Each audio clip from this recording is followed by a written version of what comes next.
Good morning, good afternoon, or good night from whenever and wherever you are watching us. I am Cameron Scandal, that is Steven Treffler, and we are The Sound. Thank you so much for joining us today. We got a great show. We got a little bit of basketball, a little bit of football. Look at that I Love Smoking shirt, man. Just so good. So good. I do. The home of the Hobuts. Smoking area. Hobut. All right, yeah, we got a great show for you today.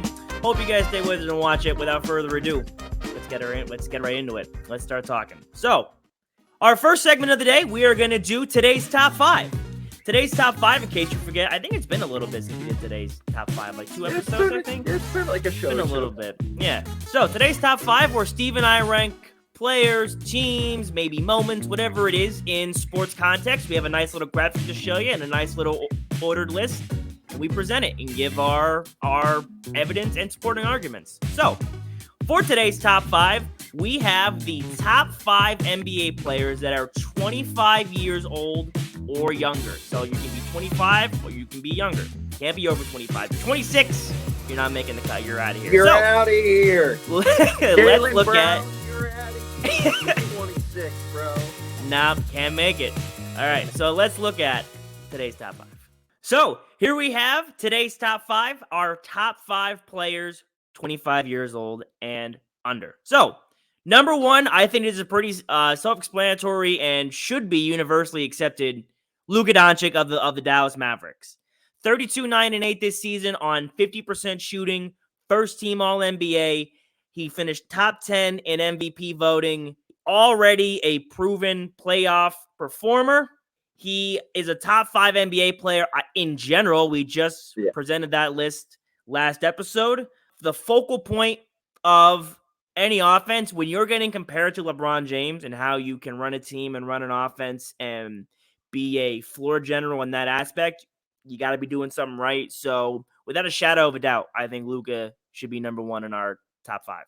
Yeah, no, I agree. Luka is definitely the brightest young player we have in the NBA right now. Moving on to number 2, Jayson Tatum from the Boston Celtics. I mean, just made an Eastern Conference Finals, was very close to making an NBA Finals. If you almost reverse swept your boys there. Listen, almost don't count though. Almost does not count. 39-5 in the regular season, 27, 10-5 in the postseason. 9 30-point games in these playoffs. 9 of them, almost reaching double digits. Was the All-Star MVP, if that matters to you? It means nothing to me, but it might to some other people. He finished top 5, 4th actually in the MVP this past season, and was another first-team All-NBA member, joining Luka Doncic. Jayson Tatum is a superstar in this league, someone you can build around and have be the best player on your team, and has proven, I mean, he's taken LeBron in battles, in conference finals. He's made finals, took Golden State to 6. Yeah, I think 6. I mean, again, kind of like Luka, where we said already a proven talent, without a doubt. I mean, he's number 2 for sure on this list. How many conference finals has Jayson Tatum made in the last 3 years? 4 years? What is that? So 20 missed 21, 22. So they've been 3 of the last 4 conference finals. 2020. Same with Miami. 3 of the last 4 conference. Yeah, so 2020 was Miami, Boston. 21 was Atlanta, Milwaukee. And 22 and 23 was Boston, Miami. So in the last 4 years, Jayson Tatum's been to 3 Eastern Conference championships. Yep. And he's won one. What more needs to be said? Nah, that's really about it.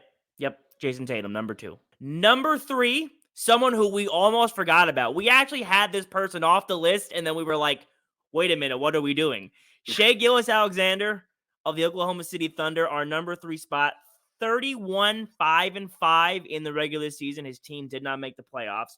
Another first-team All-NBA player. Steve, our first 3 guys in here are first-team All-NBA players. Now, should have Shay been first team? I don't know, but he was. So we're gonna it's his 5th in MVP voting. So another top 5 MVP candidate on the list. The question is with Shay, and you said this to me before the show, and I kind of agree with it. It's like, can you really build around Shay? Like, I don't know if I mean, he's very young, just getting started in this league, was an all-star this past season. So I think it's unfair to be like, yo, lead a team right now. But Yeah. something about him, I don't know. I'm not fully sure if I would look to have him be the center point of building a team around him. The issue with Shay is he reminds me a lot of a Bradley Beal, where you're going to drop your 30 points. Bradley Beal averaged 30 points a game 1 year, too, when he was on the Wizards. Yeah. Everybody's talked about how prolific he was. And Yeah. I think when you look at Shay, I don't see those leadership qualities that we see in Luka, that we see in Tatum, that we see in some of the other guys around the league that are really starting to elevate that game. I don't know, like you said, how you build around him. He's prolific in scoring. He's the best player on his team, but I just am not sure what to think of like him as far as taking that next step. It's funny that you brought up Bradley Beal, because as soon as I finished what I was saying, I thought of a comparison in my head, and then you made your comparison. I think Jaylen Brown, can Jaylen Brown be a number one option on a team? Probably. But would you want that for your team? I mean, they're both really good defenders. They're both really good scorers. I think they're both good locker room guys. I think Shai Gilgeous-Alexander would be a really good fit as an overqualified Robin. Does that make sense? Yes. Bradley Beal was another good comparison. To be honest, Jamal Murray is an overqualified Robin. I mean, Jamal Murray, I don't think you know what I'm saying. Though, I know what you're saying, though. Yeah, he's got superstardom talent, but he fits well as the Robin. Sure. Like, Shay, I just don't You're right. I don't see him ever being a guy that's going to lead his team to the finals, but I definitely see him being a guy on a team that has a better superstar than him, and them, him elevating them to a finals run. Yeah. So Shai Gilgeous-Alexander, our number 3 spot. Number 4, Zion Williamson, the New Orleans Pelicans. Now, look, this is probably going to get a lot of, bad comments. Maybe some people are calling us a little bit special here. 26, 7, and 5 on 61% from the field. Now, only played 29 games this season. Did not play in 2022. The upside for Zion is so crazy. And we've gotten a glimpse already of what he can do. Now, I know we've mentioned this, I think, already in the show, but I'm going to say it again because it's just crazy. The highest points per game on the highest percentage from the field ever. 26 per game on 60% shooting. Yeah. And we've often said when you're breaking Wilt records, you're doing special things and you're a special player. He's just got to stay in the court. He's got to knock off the nonsense off the court. And he's got to stay in shape and diet. We're going to talk about that later in the show. But Zion, we all know what he can do. It's just the fact you got to go out there and actually be able to do it. Yes, the sample size we have is so small on Zion, but it's what he did during that sample size that keeps him on this list. Shams Charana, shout out to you. He just recently said that Zion Williamson, a healthy Zion, makes the Pelicans a contender in the West. The Pelicans with CJ McCollum and Brandon Ingram, they're special. And you had a healthy Zion, it only gets better. I'm gonna have a stat for you coming up that I think you'll really enjoy. So yeah, we got Zion on number 4. Number 5, Ja Morant of the Memphis Grizzlies, aka Lethal Shooter. Now look, 26, 6, and 8 in the regular season. 25, 7, and 7 in the postseason. I think a lot of people would have Ja Morant over Zion Williamson and making a list similar to this one. Here's what I'm gonna say, and I said this to you, Steve, before the show. If the Grizzlies do better or they play well without Ja Morant in the first 25 games of this season, it's not going to be great for him coming back. His job security will be in question. And we already know that the Grizzlies can play well without him. So then I think all of these guys above Ja on this list, if you take them away from their team, they immediately crumble. And they're not the same. And now you just said, well, Zion, how do we know that? He's been out for, he doesn't play. They were 36 and 46 in 2022 when he did not play. This past season, when even he did play 29 games, they were 42 and 40. They're in the Lakers series that the Grizzlies lost in 5. Here are the 5 totals that Ja Morant has that shows his inconsistency. Game 1, he didn't play. He had 45 in game 2. He had 19 in game 3, 31 in game 4, and 10 in game 5. Like Sounds like James Harden. what is that? What is that? So again, we all know what John Morant can do. John Morant, when healthy, staying on the court, doing his thing, is, I think, without a doubt, a top 8 player in this league. I firmly believe that there is a solid argument where Desmond Bane could end up taking that next step and being the best player on this Grizzlies team. I mean, without John Morant, I forget what we said they were, but it was well over 500. Well over 500. And Desmond Bane was the leader of that team. You have Jaren Jackson Jr., who was just Defensive Player of the Year. Steven Adams, who was hurt for a large portion of it, and he was having the best season of his career, arguably, since he was with Oklahoma City. Now, and they just signed Marcus Smart and Derrick Rose, which I'm going to assume was a twofold plan. One being they're both either starting. Derrick Rose isn't. Marcus Smart can start for you. He'd be great off the bench. Derrick Rose is a great sub. Was up for some 6 Man of the Year talks. But I also think the larger part of those signings was 2 guys, Derrick Rose, a veteran who's had a lot of adversity in his career, and Marcus Smart, who is a tough nose, going to be real with you guy, and also another veteran. He's been in the league a long time, who can kind of steer John Morant in the right direction. So maybe with that extra guidance and leadership, we can see him elevate on this list. Again, there's no doubt he can be better. Yeah. I mean, I think John Morant has a possibility to be at the. I don't know if I ever put him over Luka. I think if he plays well enough, from what we've seen, I think he can shoot up to 2. There was a point in time where John Morant last year maybe was a top 10 player in the league. Yeah, 100%. Maybe even top 5 at some points in time. I think that's pushing it, but he was 100% top 10. This list is also fluid, and it's ever changing because people are getting older and players are getting better. So you could have a birthday tomorrow and you're kicked off his list. You know what? That's a great point. Yeah. So today's top 5, our top 5 players, 25 years of age and under. Number 1, Luka Doncic. Number 2, Jayson Tatum. Number 3, Shay Gillis Alexander. Number 4, Zion Williamson. And number 5, John Morant. Today's top 5. Moving on to our next subject, we're going from basketball to football. I stumbled across a graphic made by a very well-respected fellow member of sports media, Colin Cowherd. Now, I tried to find the video on this, him explaining it, and I couldn't find it. But he has a top 10 current quarterback list that I saw it and almost threw up. Like, I actually almost gagged and then threw my phone. That's how ridiculous this is. Him and Nick Wright must be touching penises late night. I sent it to Steve before the show, and he was, like, in shock. I can't wait for our viewers to see this. Yeah, so we just were like, we have to react to this today on the show, so that's what we're going to do. So let's take a look at this ridiculous top 10 quarterback list made by Colin Cowherd. So here it is. His top 10 quarterbacks, according to him, obviously. So we got Patrick Mahomes, Joe Burrow, Josh Allen, Trevor Lawrence, Justin Herbert. That is his top 5. Notice how I didn't say Jalen Hurts' name yet? Crazy. We then go to Aaron Rodgers, Jalen Hurts, Lamar Jackson, Matthew Stafford, Russell Wilson. Really, my only question is, what the fuck is this? That's my question. Not having Jalen Hurts in the top 5, let alone the top 3, is insane. Trevor Lawrence over Justin Herbert and Jalen Hurts is insane.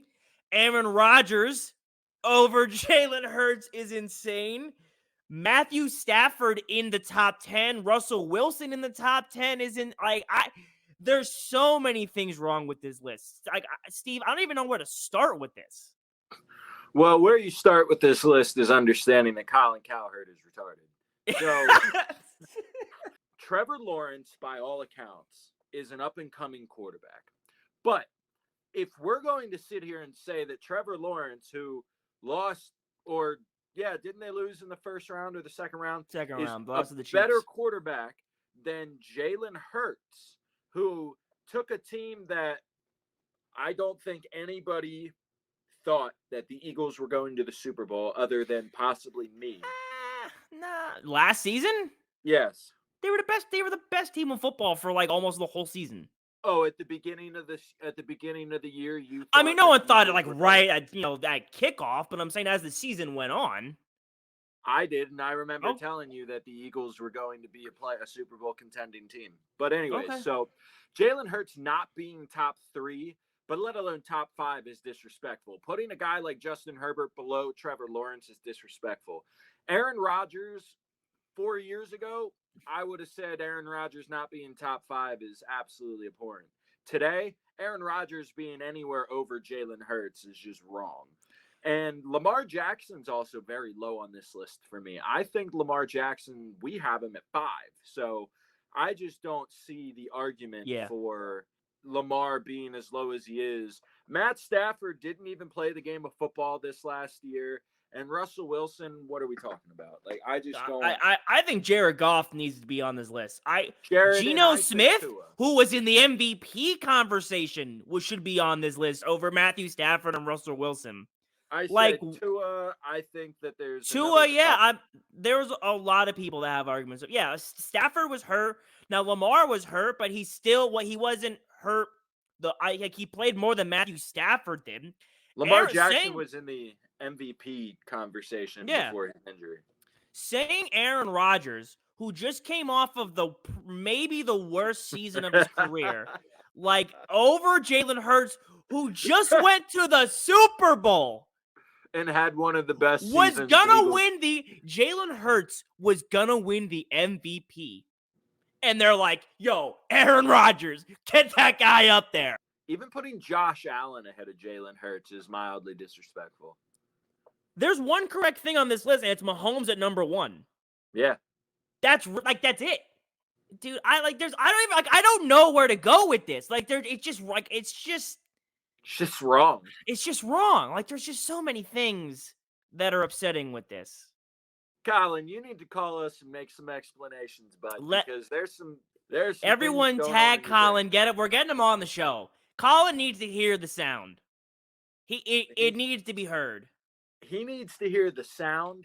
He needs to be told why he's wrong, because you can't attack this list because it's that far just jacked up. And this is somebody who's getting paid. This is a professional. Money. This is a professional, yes. This is someone journeyman who has a bigger platform than us and makes something like this. Like, he made this graphic and was like, yeah, this is what I truly believe in. What? It's just do better. Do better, Colin. Our final segment of the day, going back to basketball, and it is everyone's favorite segment, Soundbite. So, in case you've been living under a rock, I'm going to tell you one more time what Soundbite is. Soundbite, it's where Steve and I take a clip of something, someone saying something interesting, funny, on a podcast, post-game interview, whatever it may be. They say something we want to take a listen to, we listen. So, for today's Soundbite, Zion Williamson made I think it was an impromptu or surprise appearance on Gilbert Arenas' podcast, where he talked a little bit about his dieting and where he's at kind of with his whole young NBA life and what the future holds for him. So let's take a listen to that. Is it hard to diet at your age? Sheesh. Be honest. Since it's you, I'll be real. There are times when I will say that, man, that shit hard. It's hard, man. Like, you 20, 22, got a lot of money. It feel like all the money in the world, man. It is hard, but I'm at that point now where, because of certain things, I'm putting back, like, the wisdom around me, bunch of, like, I don't want to say older because they take offense to it, but, and I'm just putting people around me with wisdom, put me on game to certain things, and just go from there, though. That was our soundbite. Zion Williamson talking about his diet and his future and what he's doing to get better. I think we both have some pretty strong comments and things we feel about Zion. So, Steve, you wanted to go first, so have at it. What do you think about today's soundbite? Yeah, I just think that he needs to stop talking. Really, is what this comes down to. You know, I just recently the only things I've been hearing about you are negative things. Mariah Mills and your upcoming child and her potentially being pregnant with your other bastard child now, and just like, Zion, you need to stop talking and get on the court. That's ultimately what you need to do. We have seen a sample size of historic proportions, even though it's small. You broke a wilt record. You did something that when you do it, it's talked about and people recognize. You have one of the highest ceilings in the NBA right now. And we're talking about you needing to lose weight and stay healthy, get fit. Like, you should already be in that shape. You should understand the importance of having you healthy on the Pelicans. A couple of, I think last year or the year before, there was rumors of you sitting around eating junk food, playing video games, not taking practice seriously, not taking your craft seriously. And you have an option here. You have a choice, and that's what this is. To be the potential biggest bust in NBA history, or to show us all what you can do and what we know and have seen that you can do. But the choice is yours, and I'm not giving you any more of my time and energy or emotion or comments on this, because until I see you on the court healthy, it doesn't matter. So, Cam, that's all I have to say. I'm just kind of done with Zion at this point, and I'm done hearing all the things he needs to do. He just needs to do it. Yeah. So I kind of feel I agree with everything you just said. This makes me angry, I think, for a different reason. Okay, Related cool. but I'm unrelated excited to to hear it. sports. Okay. So I actually thought a lot about this. So here's what I'm gonna say. So for those that don't know, Zion, I mean, who would know this really? Zion and I are the same age, 22, 23. I don't know if he turned 23 yet. I am 23. He's turning 23, whatever. Zion, his career, what he wanted to do was be a professional basketball player. He has achieved that. He has been given all the talent in the world. He has been given all he's very well spoken. He's intelligent. We thought was pretty mature for his age and how he handled, interviews and himself on and off the court, all those things. That's very different now, but he has had a very rare and unique opportunity to come into the league and be touted as this great player. All he had to do, or has to do, is continue to do what any athlete has probably done for their whole lives. Go to practice, work out, work on your body, work on your game, work on your mind, keep your nose clean, stay out of trouble, and play the game the way it's supposed to be played. There are millions of people who would die to be in Zion's position. I am still very much struggling to find my permanent career place in what I want to do. If I were in a similar position where Zion is in, where I am at the highest level of my field, I have been given all the talent and ability in the world to succeed in that field. And I'm throwing it away because I have too much money and don't have self-discipline to not eat a whole bag of chips. Like, I just feel like Zion is so naive and very much so immature that he doesn't see what he has. Take away the health and staying on the court for whole seasons. This whole new thing with Mariah Mills and having 2 girls pregnant now. Now listen, if his girlfriend, I don't know if this was planned or not. I have no idea if it was, fine. But the Mariah Mills thing, everyone knows that was an accident. Like, that's just irresponsible and immature. Not taking care of yourself is irresponsible and immature. And if I don't not believe him by saying he's trying to surround himself with these older people who have more wisdom and to try to guide him in the right path. Those are all good steps. But for him to be giving away this opportunity for seemingly nothing other than he just needs to be disciplined and do better, it's unfortunate. And like I said, it's unfair to the people in all other aspects of life that could be in his position, and he's blowing it and wasting it. So, like I said, it's frustrating. No, it is. And you make a great point that, you see kids from the time that they're able to dribble a basketball dreaming of being on an NBA court. And you see kids, how many Division I schools are there with Division I men's basketball programs? Tons. Yeah. How many of those kids get to make the NBA? Well, there's 2 rounds in the NBA draft. So what, 60 are going to get drafted? You have unrestricteds who might, the Heat have really made a name for some unrestricteds. But Zion, you're right, does not recognize the gift that he's been given, the ability to play this game. And I think you touched on a really important part, and that's that he's taking it for granted. Look at the guys like Greg Oden, who it was taken from them with an injury. Look at the guys like, and instead of doing everything he can to stay healthy and stay on the court, we're talking about him having sex with porn stars and them threatening to drop his sex tapes. Yeah. Instead of talking about his impact on the court. Yeah. Yeah. He just, like I said, and it's all self-inflicted wounds. He has no one to blame but himself. And I think that is the reason why I'm not as sympathetic towards him. It's because, like, if I or anyone else who was driven enough to be in that position in other similar aspects of life, and it's just not how it would work. I mean, I would people would never allow themselves, if they truly wanted it that bad, to let it slip for nothing. Yep. Nope. That's a great point. So yeah. All right. That's going to do it for us today. That was our show. Another great one. Hope you enjoyed the stuff we had for you. Had a little bit of variety this time as well.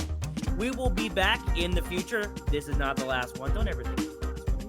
Never. We will always be here for you. We will always be here for you. And listen, always remember, always, if you are ever in need of intelligent and cogent sports analysis, just listen to the sound. We will always have you covered. Thank you so much for watching. Thank you so much for listening and joining us today. Stay safe, and we will see you guys next time. Take care. Listen to the sound. I listen to the sound.